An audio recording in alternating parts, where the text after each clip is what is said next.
this first chapter is the book The Running Dream. One of my favorites. It is a really hard story, but a really great one as well. So let me just give you a little synopsis. So this is the story of 16-year-old Jessica, who is a runner. And unfortunately, she's in a tragic accident that causes her to lose one of her legs. And she is just completely devastated, almost to the point where she just doesn't even know what to do anymore. I mean, running is what made her, that was her life.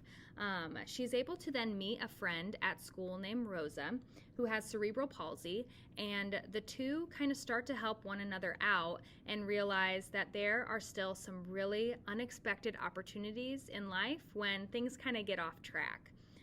And we wonder, will she ever be able to run again? So I'm going to read you the first chapter of The Running Dream. Here we go. Now, the nice thing about this story is the chapters are really short. I love that in books because it makes me feel like I'm making a lot of progress quite quickly. So part 1 is titled Finish Line, and here is chapter 1. My life is over. Behind the morphine dreams is the nightmare of reality, a reality I can't face. I cry myself back to sleep, wishing, pleading, praying that I'll wake up from this, but the same nightmare always awaits me. Shh, my mother whispers, it'll be okay. But her eyes are swollen and red, and I know she doesn't believe what she's saying. My father, now that's a different story. He doesn't even try to lie to me. What's the use? He knows what this means. My hopes, my dreams, my life, it's over. The only one who seems unfazed is Dr. Wells. Hello there, Jessica, he says. I don't know if it's day or night, the second day or the first. How are you feeling? I just stare at him. What am I supposed to say? Fine. He inspects my chart. So let's have a look, shall we? He pulls the covers off my lap, and I find myself face to face with the truth. My right leg has no foot, no ankle, no shin.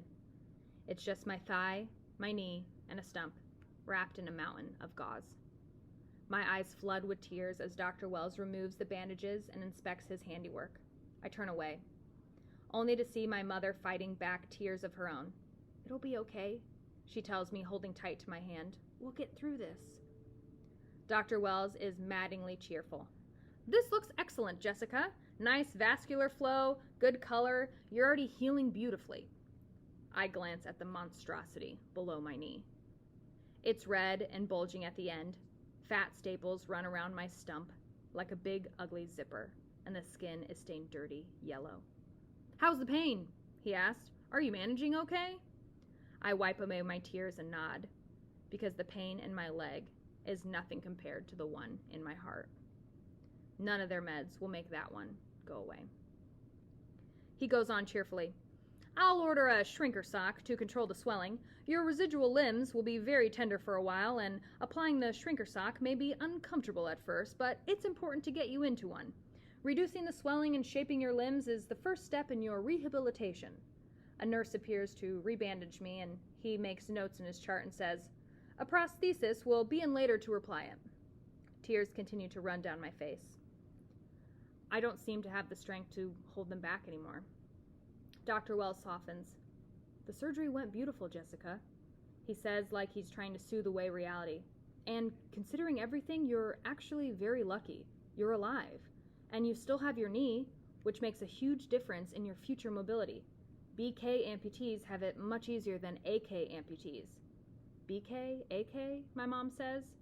I'm sorry, he says, turning to my mother. Below knee, above knee. In the world of prosthetic legs, it's a critical difference. He prepares to leave. There will obviously be an adjustment period, but Jessica's young and fit, and I have full confidence that she will return to a completely normal life. My mother nods, but she seems dazed, like she's wishing my father was there to help her absorb what's being said. Dr. Wells flashes a final smile at me. Focus on the positive, Jessica. We'll have you up and walking again in short order. This is from the man who sawed off my leg. He whooshes from the room, leaving a dark, heavy cloud of the unspoken behind. My mother smiles and coos reassuringly, but she knows what I'm thinking. What does it matter? I'll never run again. So that's the first chapter of The Running Dream. It's a great story, highly recommend it. You can get this from the school library or an ebook. So check it out. It's really great, and have a great day.